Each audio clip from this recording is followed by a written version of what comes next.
시험범위 나왔어요. 그래요? 아 잠깐 들었던 거 같은데 그 뭐야 교과서 그 다음에 이거 수능 지문 그리고 그때 동현이가 줬던 이거 끝 아니야? 또 있어요. 왜요? 또 있다고? 아니 아니에요. 그게 있고요. 혹시 뭐야? 수능장은 뭐 소셜이래. 그 에센스. 아, 거기는 그때 23번 부분이 이제 조금 난이도가 있었으니까 이 부분을 짧게만 좀 설명을 하고 넘어갈게요. 네. 지금 별로 뭐 나눠서 보지는 않을 거고.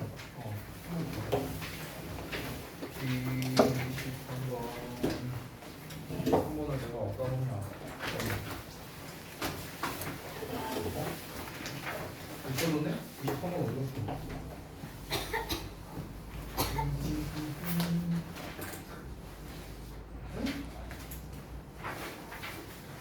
아 이게 아니구나. 아 여기 있구나. 23번. 그러니까 23번을 이제 다시 한번 정리를 해주자면 이게 좀 배경 지식이 좀 필요할 것 같아갖고 그거를 제가 좀 조사를 좀 했어요. 그래서 그거를 기반으로 좀 말씀을 드릴게요. 그러니까 정리를 이제 좀 할게요. 정리를. 잠깐만요. 여기 있다. 그러니까 정리를 좀 하자면 23번이 이게 이제 그 기후 변화에 대한 대처에 관련된 내용이었잖아요. 기후 변화 대처.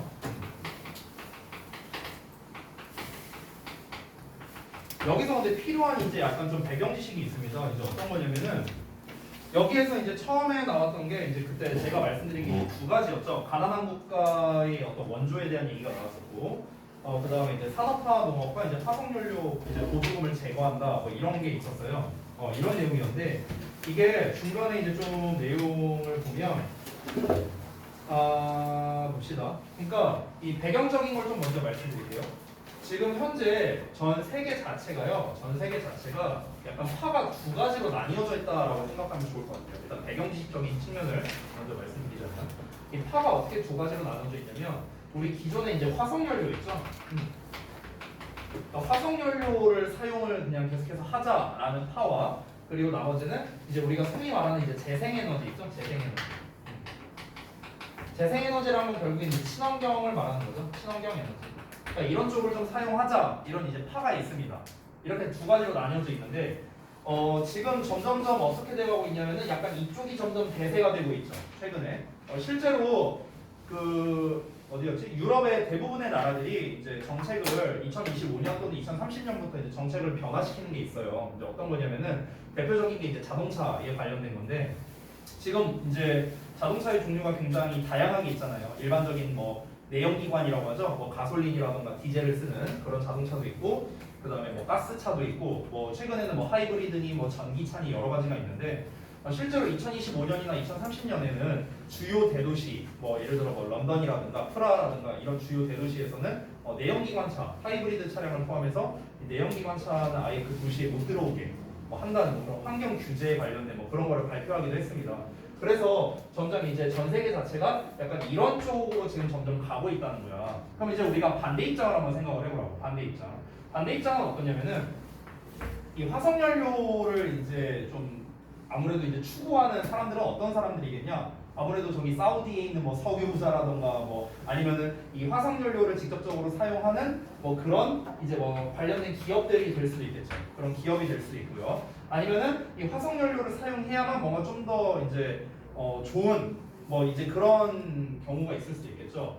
일단 아직까지는 이 화석연료의 이제 장점은 뭐냐? 이 친환경 에너지에 비한 가장 큰 장점은 생산량이 많을 수밖에 없다는 거예요.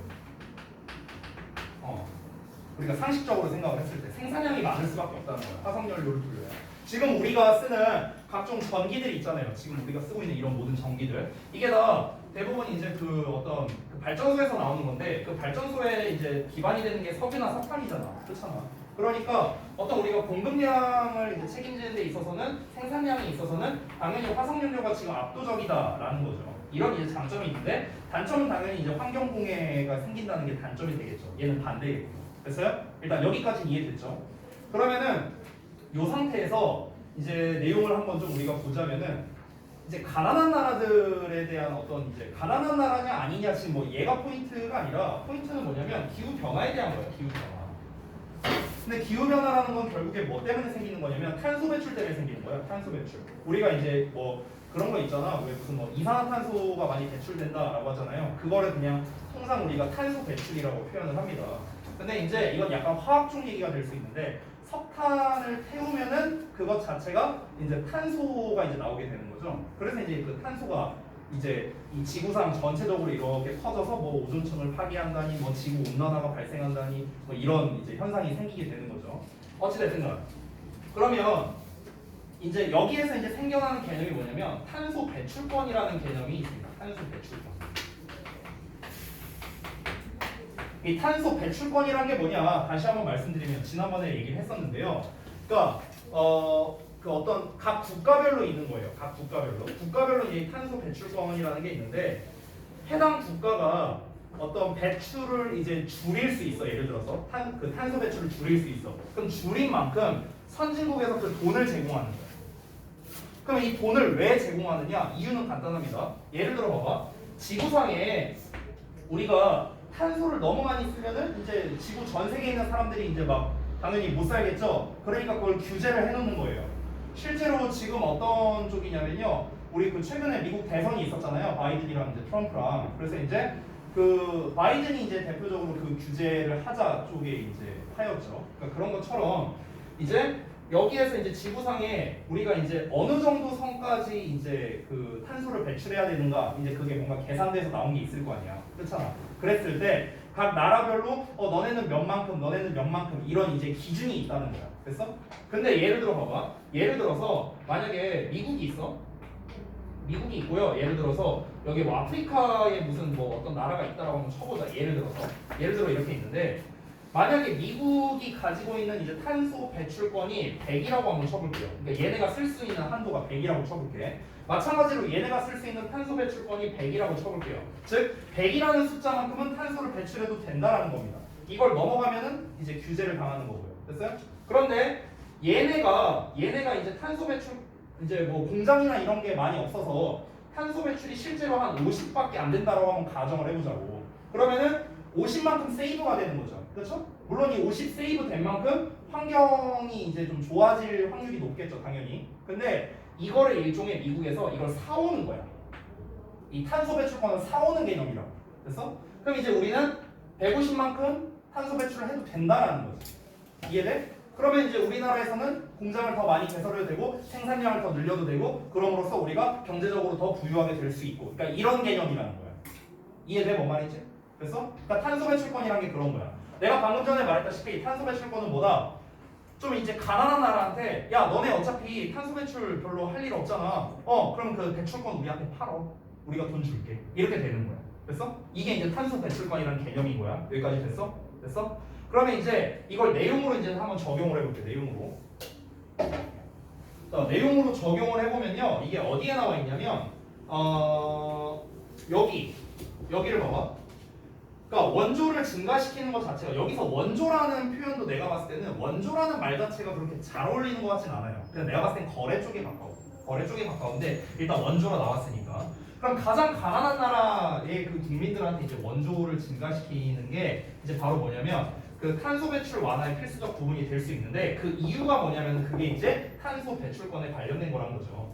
이거는 지난번에 얘기를 했던 건데 탄소 배출량의 20%가 뭐에서 온다? 벌채에서 온다라고 했어요. 벌채, 산림 벌채에서.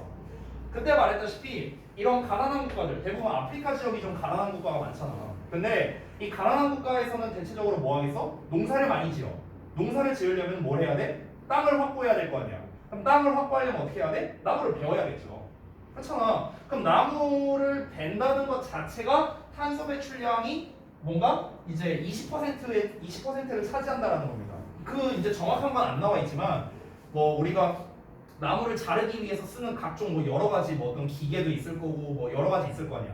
뭐 거기에서 나오는 탄소가 많다라고 볼 수도 있는 거고, 그죠? 뭐 아니면은 그냥 거꾸로 생각해서 그 탄소 배출된 거를 일종의 중화시켜주는 역할을 하는 게 나무인데 그 나무를 잘라냄으로써 이제 아무래도 그 중화가 안 된다 뭐 이런 측면으로 볼 수도 있는 거고.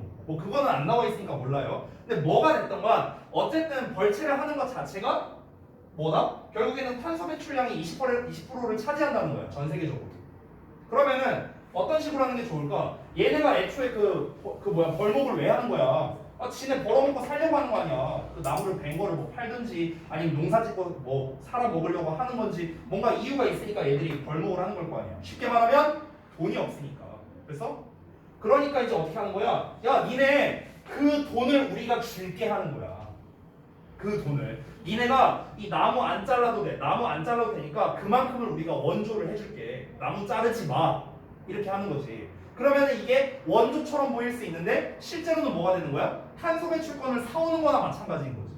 이해돼? 왜냐면은 애들한테 야 너네 나무 자르지 마. 아유 그거 왜 잘라? 우리가 돈 줄게. 너네 돈 없어서 그런 거지? 우리가 돈 줄게. 이렇게 회유를 하는 거야. 그러면 이제 얘들은 얘네 돈 준다. 우리 나무 안 잘라도 된다. 이러고 있어. 그러면 그만큼 탄소 배출이 덜 되니까 어떻게 하는 거야? 지네가 이제 그 탄소 배출권을 이용을 하는 거죠.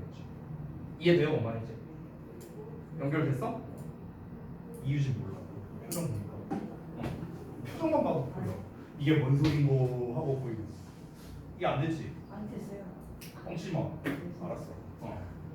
그러니까 이게 효율성이 가장 높은 거라는 거야. 이게. 됐어요? 어찌 보면 이제 일석이조처럼 보일 수도 있는 거지. 근데 정말 비용만 따졌을 때 가장 좋은 게 바로 이제 두 번째라는 건데요. 비용만 따졌을 때. 비용 효율성은 가장 좋아. 근데 정치적으로 가장 복잡한 정치 개혁이 있다라고 했죠. 여기에서. 이제 그게 뭐냐면 보조금을 없애는 거다라고 했는데 이게 이제 뭔 말이냐면 아까 말했다시피 이 화석연료 파가 있다라고 했잖아. 근데 얘네 입장에서 점점 이쪽의 비중이 올라가면은 그럼 얘네는 입지가 줄어들 거 아니야. 그렇지? 그러니까 이제 어떻게 되는 거냐면 얘네 쪽에서 이렇게 하는 거야. 얘네 쪽에서 야 우리 거 사주면 우리 거 이제 너네가 화석연료를 써주면 그럼 우리가 돈 줄게 이렇게 되는 거야. 우리가 보조금 줄게. 그러니까 여기에서 이제 제공을 하는 거예요. 여기에서. 됐어요? 뭐 기업에서 제공을 할 수도 있고 뭐 국가적으로 제공을 할 수도 있겠죠. 그러니까 어찌됐든간 야 니네 뭐 사우디 같은데 이렇게 석유나 석탄 많은 그런 나라에서 뭐 이제 좀 그런 데가 부족한 이제 뭐 어떤 뭐 인도라던가 뭐 이런 아프리카 지역에다가 이제 말을 하는 거야. 이제 딜을 하는 거죠. 딜을. 야 니네 우리 거 써주면 우리가 돈 줄게 이렇게 되는 거야. 그러니까 그 거기서 말하는 돈이라는 걸 여기서 이제 보조금이라고 이제 표현을 했거든요. subside라고 이제 표현을 했는데 사실은 이 표현 자체가 그렇게 적절하진 않아요. 보조금이라기보다는 그냥 그냥 주는 돈이죠. 뭐 그냥 거래죠. 거래 어찌 보면. 그렇죠. 우리 거 써주면은 우리가 돈을 줄게. 뭐 이런 개념인 거니까. 그러니까 그럼 만약에 이 보조금이라는 거를 만약에 없애버리면은 그러니까 지금 이 글 전체에서 하고자 하는 말은 뭐야? 이 기후 변화를 대처하는 거잖아. 그렇잖아. 기후 변화를 대처한다는 거는 탄소 배출량이 낮아야 될 거 아니야. 그렇지? 기후 변화를 대처하려면 탄소 배출량이 낮아야 될 거 아니야. 여기까지 됐어? 그러니까 아까 전에 이제 뭐 탄소 배출권을 샀니 많이 하는 내용은 본문에 안 나와 있어요. 안 나와 있으니까 원조를 해서 얘네가 이제 굶어 죽지 않게 하고 얘네가 나무를 안 자르게 할 거야. 그럼 결과적으로 탄소 배출량이 줄어들 거 아니야. 20%만큼. 그렇지? 그러니까 기후 변화에 대처가 되는 거죠. 그러니까 아까 처음에 내가 지난번에 말했잖아. 가난한 국가에다가 원조를 하는 것 자체가 어떤 환경에 도움이 된다고. 기후 변화에 대처가 되는 방법이라고. 이해됐지? 이건 이해가 됐죠? 두 번째는 보조금을 없애는 게 탄소 배출량을 낮추는 데 도움이 될 거라는 거야. 왜? 얘네가 뭐라고요? 야 우리 거 써주면은 보조금 줄게 이렇게 했어. 이렇게 말을 했어. 그러면 당연히 가난한 국가에서는 이 돈을 받아서 써야 되지 않겠어요? 그렇잖아. 근데 받아서 쓰면 어떻게 되는데? 쓰면 얘가 올라가잖아. 탄소 배출량이 올라가잖아. 이해돼? 그러니까 이 보조금 자체, 이 제도를 없애버리는 거야. 이런 걸 규제를 하는 거죠. 규제를 해버려. 야 너네 자기네 거 써달라고 하면서 너네 이렇게 보조금 주고 우리 막 핸드폰 살 때 막 이렇게 돈 주는 거 있잖아. 그런 건 마냥 우리 거 뭐 통신사 이동하면 뭐 돈 줄게 이런 거 있잖아. 그런 개념이라고 생각하면 돼. 그러니까 너네 그런 거 돈 주는 거 너는 그런 거 금지야 하지 마. 이거를 없애버리면 어떻게 될까? 이걸 없애면은 애초에 뭐 어떤 비용적으로는 이제 비용적으로는 드는 게 없잖아. 그냥 규제만 하면 되잖아요. 규제만. 아까 가난한 나라한테 원조를 한다는 건 어쨌든 비용이 들잖아. 비용이 드는데 이건 비용이 안 들어. 그냥 없애버리면 되잖아. 그냥 규제하면 되는 거니까. 그러니까 비용적인 측면에서는 가장 효율적이라는 거야. 이 보조금을 없애는 거. 이해돼? 보조금을 없애면은 이런 거래를 못하니까 당연히 뭐 얘네 나라에서 뭐 공장을 돌린다거나 이런 게 안 되겠죠? 그러니까 어떻게 되는 거야? 자연스럽게 탄소 배출량이 낮아질 수밖에 없는 거죠. 이해돼? 이해돼? 이게 이제 가장 비용 효율적인데 문제는 뭐냐? 당연히 정치적인 그런 개혁이 필요하겠죠. 이런 제도, 이런 거를 규제를 할 만한 명분이 있어야 될 거 아니야. 그렇지? 그러니까 그런 어떤 제도도 이제 바꿔야 되고 그 다음에 그럼 얘네들한테는 뭐라고 할 건데? 뭔가 이제 국제 그런 협약 같은 것도 다 바꿔야 되고 이런 문제가 있다라는 거지. 그러니까 개혁이 필요하다라고 지금 얘기를 하는 거고. 이해돼 이제? 오케이요? 그러니까 이 글에서는요 그냥 방법적인 거는 얘기를 하고 있어요. 방법적인 거. 기후변화에 대처하는 방법 크게 두 가지. 다시 한번 보다. 가난한 나라에 원조를 해주거나 아니면은 그 어떤 이제 이 화석연료 사용으로 인한 보조금을 없애버리는 거. 이 두 가지 방법이 있는데 왜 그 두 가지가 기후변화에 대처하는 방법이냐? 그 왜를 여러분이 잘 모를 것 같아서 제가 다시 한번 설명을 해준 거예요. 왜를 설명해 드렸죠? 한 번 더 말합니다. 첫 번째, 가난한 나라에 원조를 하는 게 왜 탄소 배출량을 낮춘다? 벌목을 덜하니까. 쉽게 말하면. 됐어? 이거고. 자, 보조금을 없애는 게 왜 탄소 배출량을 낮춘다? 그 보조금으로 인해서 얘네가 화석연료를 더 많이 쓰게 될 테니까. 그러면 당연히 탄소 배출량이 올라가니까.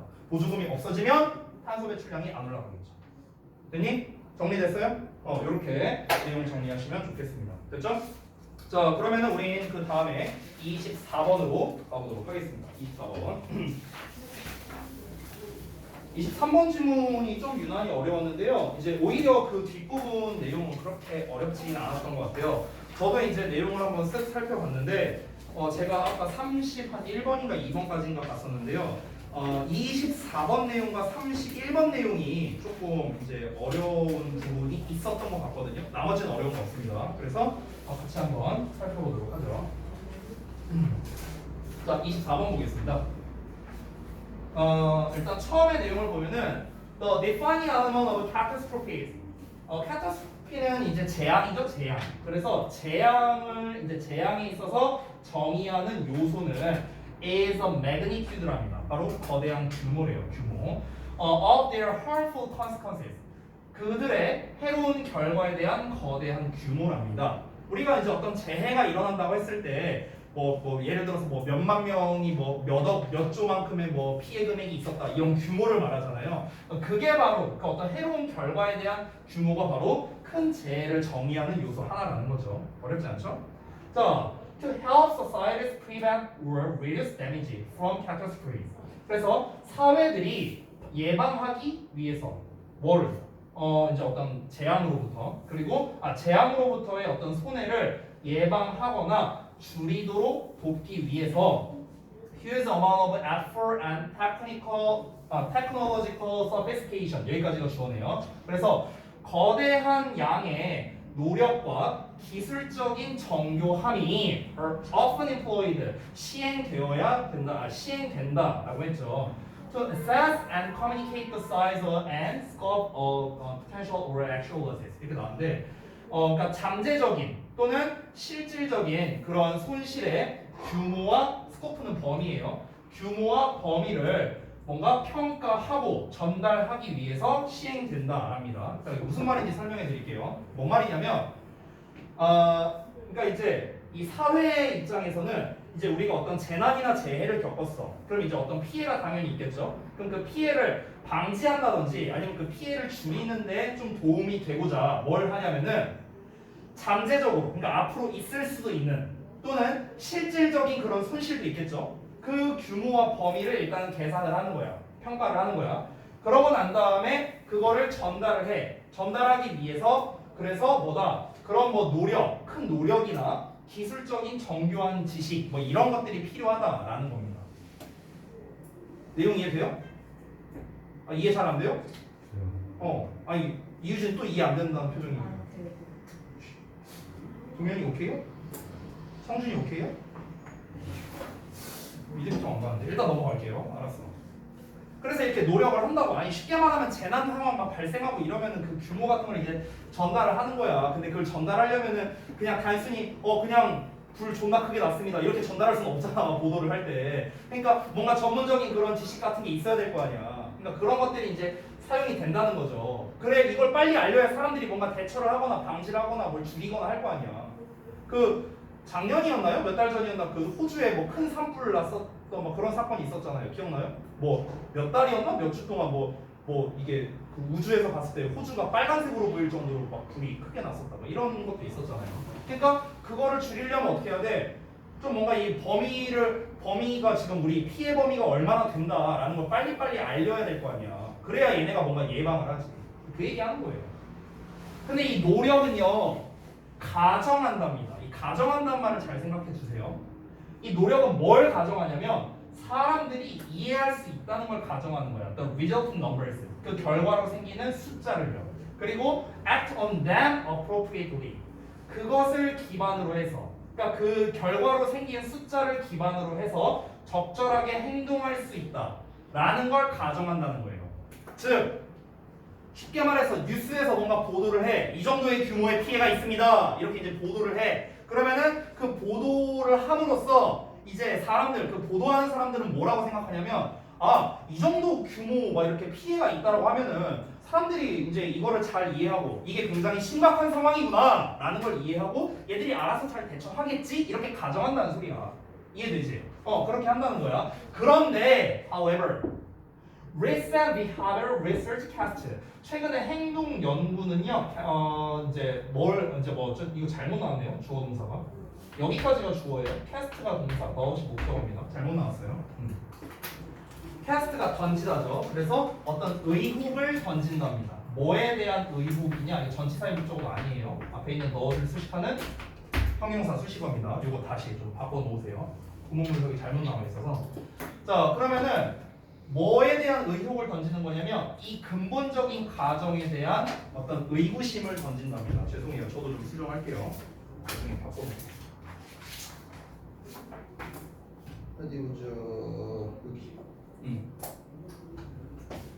그러니까 그 가정을 그렇게 한다고 했잖아. 이 정도 이제 대규모의 범위의 숫자를 말하면 사람들이 이렇게 저렇게 행동하겠지 이렇게 가정을 했는데 근데 이 근본적인 가정에 의구심이 든다랍니다. 어떤 건지 한번 자세히 보자면 그냥 많은 사람들이 do not understand large numbers 이게 문제네요. 큰 숫자를 이해를 못한대요.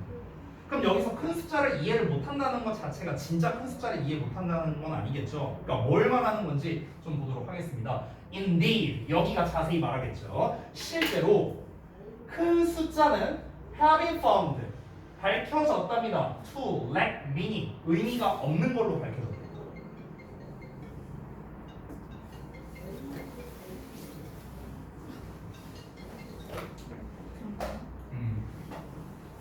자, 의미가 없는 걸로 밝혀졌어요. 그리고 to be underestimated. 자, estimate은 추정하는 건데 under로 붙으면 과소평가하다예요. 그래서 과소평가된다는 것으로 밝혀졌답니다.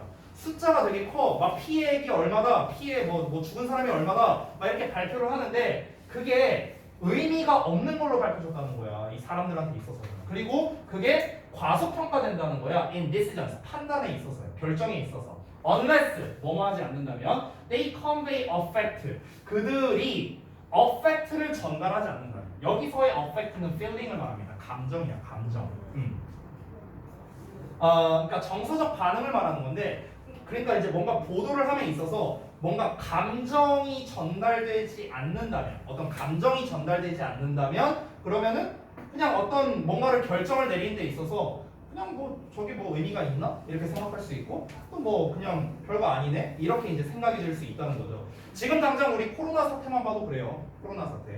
그러니까 예를 들면 뭐냐면 지금 우리 최근에 또 코로나 이제 그 저기 뭐야 감염자가 또 막 늘고 있죠? 지금 막 3,400명 나온 걸로 알고 있는데 이렇게 수치를 말해. 근데 솔직히 말하면 별로 와닿지가 않는다는 거야. 그 숫자라는 게. 뭐 지금 우리 지금 코로나 걸린 사람이 몇 명이고 뭐 사망자가 몇 명이고 막 이렇게 막 얘기를 해요. 보도를 해. 그런데 여기에서 어떤 감성의 영역을 전달하지 않는다면은 그러면 뭐다?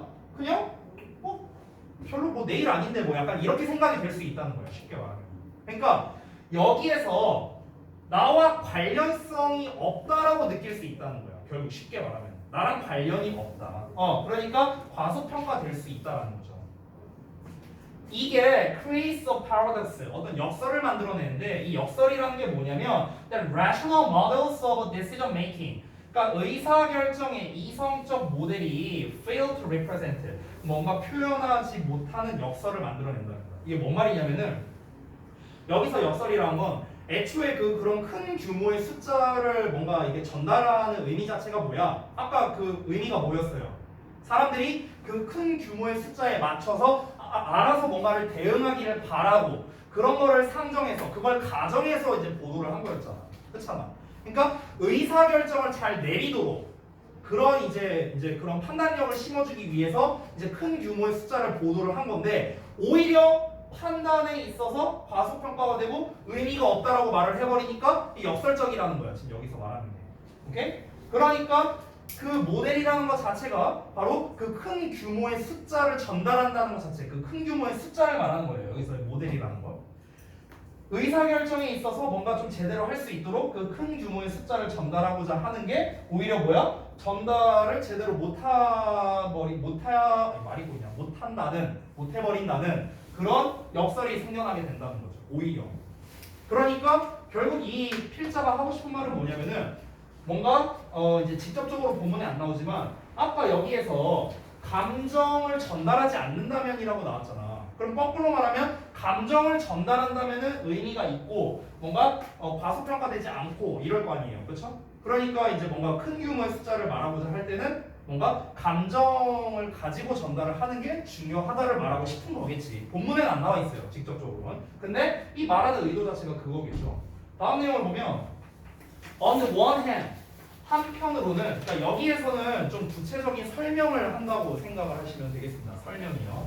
자, 한편으로 will respond strongly, 우리가 강렬하게 반응한답니다. to aid a single individual in need. 그러니까 도움이 필요한 한 개인을 돕기 위해서는 강하게 반응을 하는데 on the other hand, 다른 한편으로는 우리는 종종 하지 못한답니다. fail 한대요. to prevent mass tragedies. 그러니까 대량의 비극을 방지하는 것은 못하거나 또 take appropriate measures, 적절한 조치를 취하는 것을 하지 못한답니다. To reduce potential losses from natural disasters.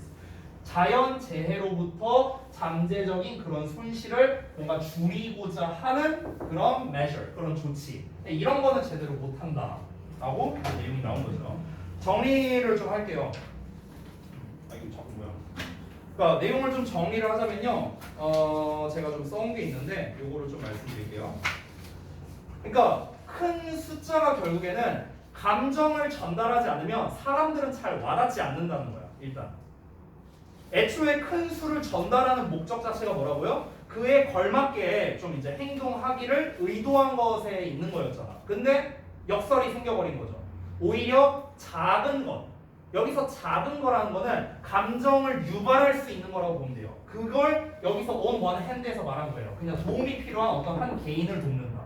작은 부분. 그러니까 어떤 나와 좀 관련성이 있는 것, 나와 좀 이제 좀 직접적으로 맞닿아 있는 것. 그러니까 이런 거에는 이제 신경을 쓰는데, 근데 어떤 전체적인 부분으로 봤을 때 이제 앞으로 생겨날 수 있는 그런 뭐 대재앙 이런 거에 대해서는 예방을 하지 않는다는 거야. 왜? 와닿지 않으니까. 됐어요? 그래서 그래서 이제 이게 실제로 제목 문제였는데 이 글의 제목이 뭘로 나왔었냐면요. 이거를 좀 써드릴게요. 실제 제목이 이렇게 나왔었습니다. 잠깐만요.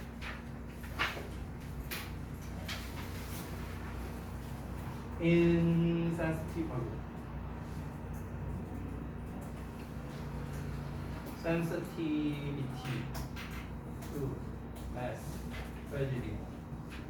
We are lost in large numbers. 이렇게 나왔어요. 이게 실제 저기 모의고사 수능에서의 정답이었습니다. 이게 이제 제목으로 나왔는데요.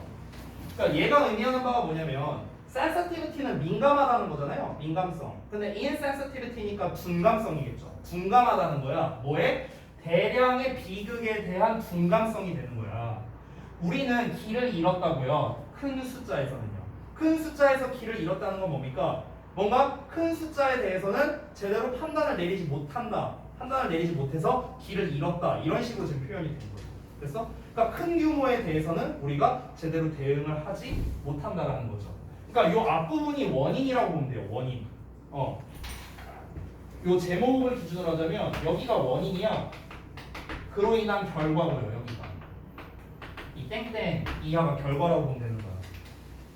큰 비극에 대한 어떤 이제 둔감성을 가지고 있어. 그냥 그러니까 생각이 없는 거야. 별로 의미 없고 그냥 뭐 별로 그냥 의미 없는 것 같고 그냥 과소평가하고 이렇게 생각하고 있어.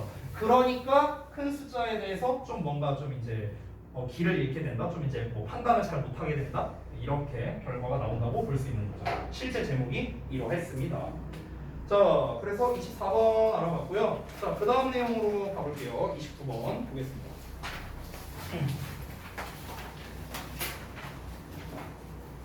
29번. 네.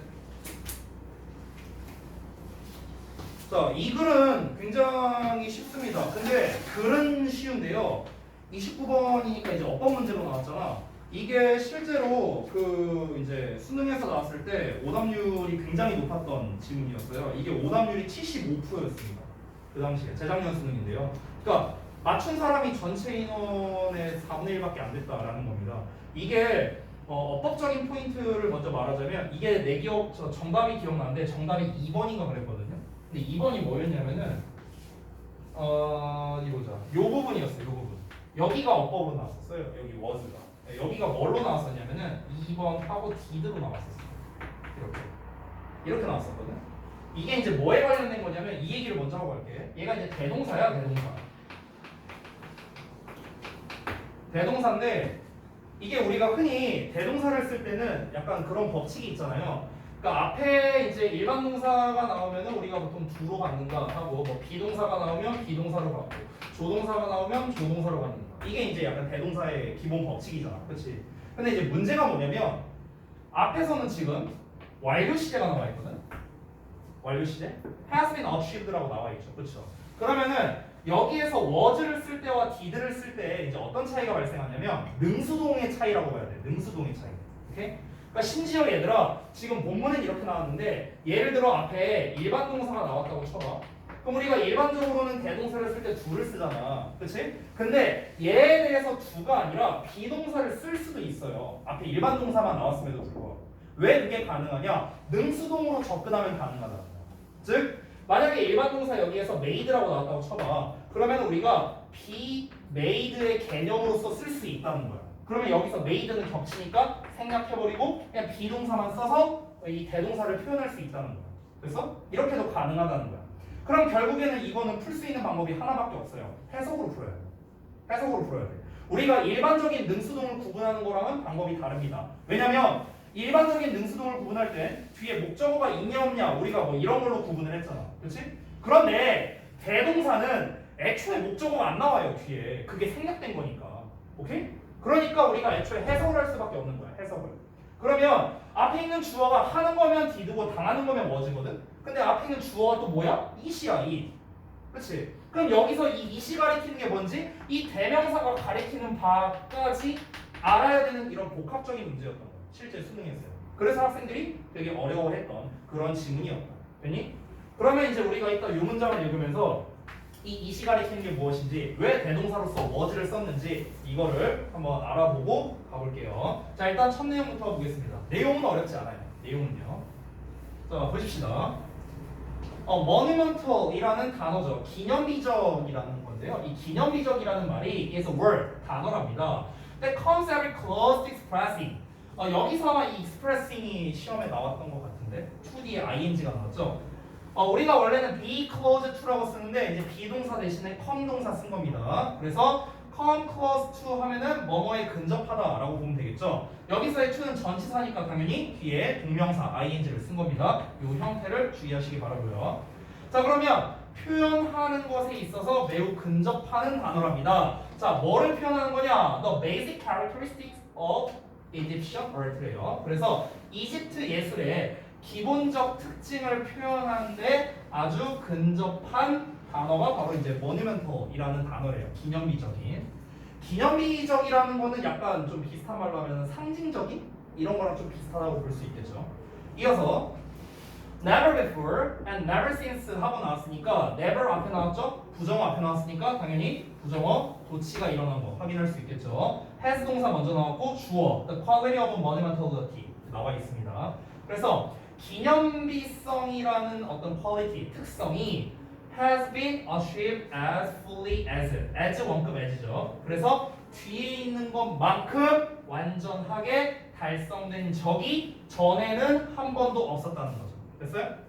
그러니까 봐봐 위에서 뭐라고 했냐면 이 monumental이라는 단어가 이집트에서의 예술이 있잖아요. 그 이집트 예술을 설명하는 데 있어서 가장 적합한 단어다 이 얘기를 하는 거야. 이집트 예술에 있어서 이 모누멘털만큼 적합한 단어가 없다 이렇게 얘기를 하는 건데 그 전에는 이 기념비성이라는 특성이 이 달성된 적이 없었다는 거야. 이 이집트만큼 달성된 적이 없었다고 그 얘기를 하는 거거든. 그러니까 이집트의 예술이야말로 이 기념비성이라는 말과 너무나 잘 어울린다 이 말을 하고 싶은 거야. 이해되지? 근데 여기에서 as it was in Egypt라고 나와 있죠. 그럼 여기서 이시 가리키는 거는 뭘까요? 그것이 이집트에서였던 것처럼. 그럼 여기서 이시 가리키는 건 앞에 나와 있는 the quality of monumentality를 가리키는 거겠죠. 기념비성이라는 특성. 됐어? 그럼 이 was 뒤에는 뭐가 생략된 걸까? 당연히 achieved가 생략된 거죠. achieved. 그래서 이런 상태인 거예요. 즉 기념비성이라는 특성이 이집트에서 달성된 것만큼 완전히 달성된 게 그전에는 한 번도 없었다. 됐어? 결국엔 무슨 말이야? 다른 말로 바꾸자면 이 이집트에 이제 들어서야 비로소 이제 이 기념비성이라는 특성이 가장 잘 달성되었다. 이렇게 말할 수도 있겠죠. 그렇죠? 그러면은 이 문장을 어떻게 할 수도 있을까? 사실 저동구 스타일에 맞지는 않지만 만약에 나라면은 방금 내가 말한 버전으로 패러프레이징해서 영작으로 내도 괜찮을 것 같아. 어떻게? 이집트에 있어서야, 그러니까 이집트에서야 비로소 얘네가 이 기념비성이라는 특성이 완전히 달성되었다. 이렇게.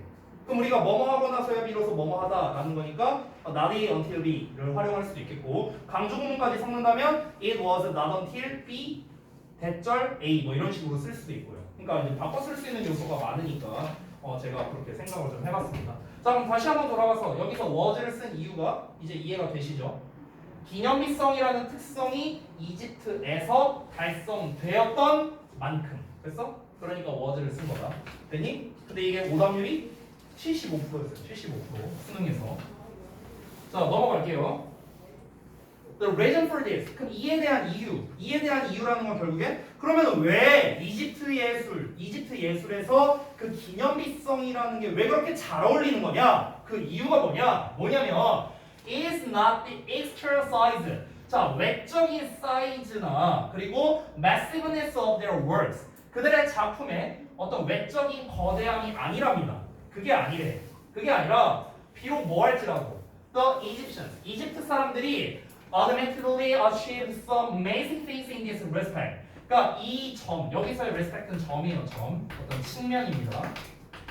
그러니까 이러한 측면에 있어서, 이러한 점에 있어서 몇 가지의 놀라운 것들을 그러니까 대단한 업적을 달성했지만 여기서 automatically는 뭐 인정하건대 이런 거겠죠. 인정하건대 이집트 사람들이 이러한 측면에서 몇 가지 좀 놀라운 일들을 달성했음에도 불구하고 그 어떤 이제 그 거대한 규모 때문에 그런 게 아니다.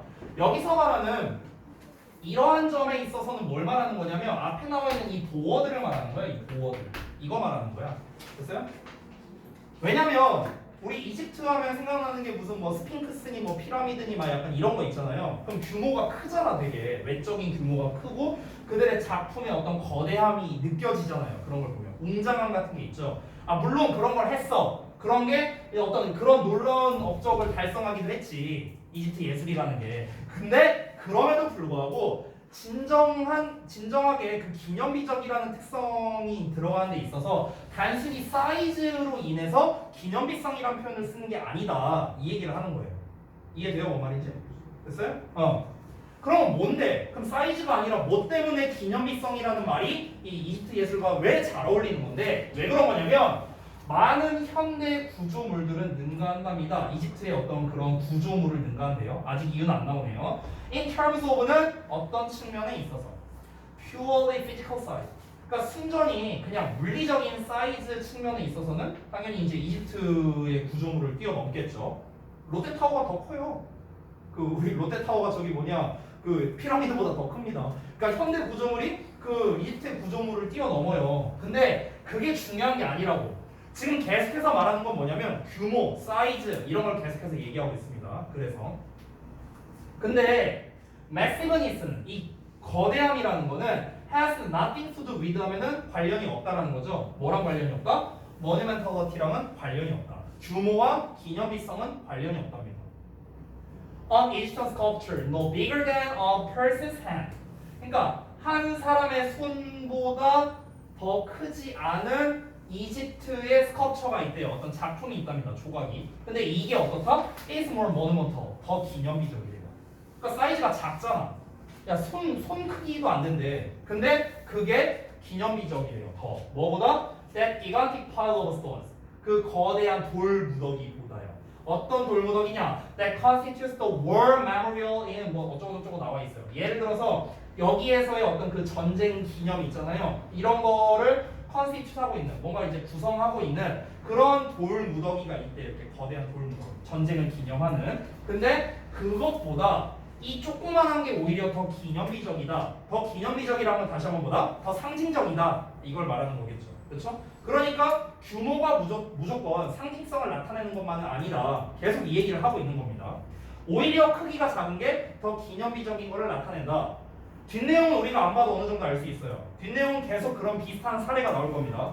이집트의 예술에서는 뭔가 다 큼직큼직하고 거대하게 만들어서 그런 게 아니라 뭔가 규모는 비록 작더라도 뭔가 의미가 있는 어떤 작품을 계속해서 만들어냈다. 그러니까 얘가 더 의미가 있고 기념비적이다. 이렇게 이제 표현을 하는 거겠죠. 됐어? 그러니까 기념비적이라는 말이 이집트 예술에서 가장 잘 어울린다라고 하는 거고. 됐어요? 내용 연결되죠? monumentality,는요 기념비성은 is not a matter 문제가 아니야 of external weight 외적 무게 문제가 아니라 but of inner weight 내적 무게 문제다라고 했어요. 약간 좀 추상적으로 얘기했죠. 내적 무게라는 말 자체는 뭘 의미하는 거겠어요? 뭔가 그게 담고 있는 상징성을 말하는 거겠죠. 그 어떤 작품이 담고 있는 상징성 이걸 내적 무게라고 표현을 한 겁니다. 됐어요? 이걸 좀 내용을 써줄게요. inner weight가 의미하는 것. 그 작품이 담고 있는 상징성입니다. 그래서 이게 바로 내적 무게라고 표현을 한 거야. 이거를. 그 작품이 담고 있는 상징성. 됐죠? 다 쓰셨으면 넘어갈게요. 마지막 문장인 거? 그러니까 내적 무게가 중요하다. 즉 그 작품이 담고 있는 상징성이 중요하다. 단순히 외적인 무게, 외적인 규모가 중요한 게 아니다. 라고 얘기를 하는 거죠. 마지막 문장 보겠습니다. This inner weight. 이 내적 무게는 is a quality. 특성인데요. 어떤 특성이냐? 관계대명사 이어지고 있습니다. 이집트의 예술이 possesses. 뭔가를 가지고 있는 겁니다. 지니고 있는 특성이랍니다. To such a degree that 하고 나왔는데 그러한 정도로요. 어떤 정도냐? That everything in it 그것 안에 있는 모든 것이 seems to be made of primeval stone. 그러니까 어떤 원시 시대의 돌로 만들어진 것처럼 보인답니다. Like a mountain range. 그러니까 마치 뭔가 산맥. 그러니까 산맥처럼요. 이 mountain range는 산맥이죠. Even if 비록 뭐 할지라도 그것이 is only a few inches across or carved in wood. 그러니까 단 몇 인치에 불과하거나 뭐 나무에 새겨져 있을지라도. 자 다시 한번 볼게요. 내용이 기니까. 그러니까 이 내적 무게가 바로 이집트 예술이 가지고 있는 특성이라는 거야. 근데 이게 어떤 정도로 이제 가지고 있는 거냐면요. 어떤 이제 그 막 무슨 뭐 산맥처럼. 그러니까 이제 산맥이라는 게 굉장히 어떤 거대한 규모를 말하는 거잖아요. 그러니까 그 산맥과 같은 막 이제 원시 시대의 돌로 만들어진 막 그런 뭐 모든 그런 정도로 그러니까 실제 규모는 작다 이거야. 그러니까 실제 규모는 작은데 그 안에 있는 내적 무게는 뭐와 같냐면 마치 원시 시대 돌로 만든 산맥과 같은 그런 웅장함이 느껴지는 거라고. 그 얘기하는 거야. 비록 뭐 할지라도 실제 규모는 작거나 그냥 나무에 새겼다는 것 자체가 약간 좀 허접해 보일 수 있잖아, 그렇지? 근데 그게 가진 상징성만큼은 굉장히 크다라는 거지. 그러니까 기념비적이라는 말과 잘 어울릴 수밖에 없다. 이렇게 결론이 나는 거죠. 되셨습니까? 그러니까 내용 자체는 그렇게 어렵지 않은 겁니다. 내용 자체는 결국 머누멘털이란 단어는 이집트의 예술과 가장 잘 어울리는데 왜 그러니? 왜 그런 거냐? 내적 무게가 훨씬 더 무겁기 때문이다라는 거겠죠. 그것이 가진 상징성이 너무 크기 때문이다. 이걸 이제 말하고 싶은 거겠죠. 어법적인 거에서 이제 좀 어려운 거는 아까 말씀을 드렸고요. 실제로 어법으로 나왔던, 그러니까 실제 수능에서 나왔던 게 좀 표시를 해주자면 아까 제가 이제 해드렸던 여기 expressing 이 부분이었고요. 이게 1번, 그 다음에 was 부분이 2번이었고 나머지 부분이 어떤 거냐? exceed하고 나온 부분이네요. 어디냐? exceed. 여기 있네요. 여기 those 여기 나왔고요. those. 이 those가 가리키는 건 이 structures죠, 그죠? 그 다음에 또 어디냐? pile of stones. 잠깐만요. 어디 있어? Egyptian sculptures. pile of stones that 여기 나왔네요. that. 요 that이 나왔고요. that은 뭐 왜 나왔는지 모르겠네요. 관계대명사인데. 그 다음에 5번이 맨 마지막에 있는 carved네요. carved. 요거. carved. 이렇게 나왔습니다. 이렇게 5개 나왔었어요. 실제 수능에서는요. 여기서 이제 carved를 쓴 이유는 여기 이제 도어가 두 개로 이제 병렬로 연결된 거죠. 이 비동사에 대한 도어로서 쓰인 거죠. 그렇죠? 그래서 새겨진 거니까 나무에 뒤에 목적어 없으니까 수동태 써야겠죠. 그렇죠? 자, 그다음 30번 보기 전에 좀만 쉬었다 하자.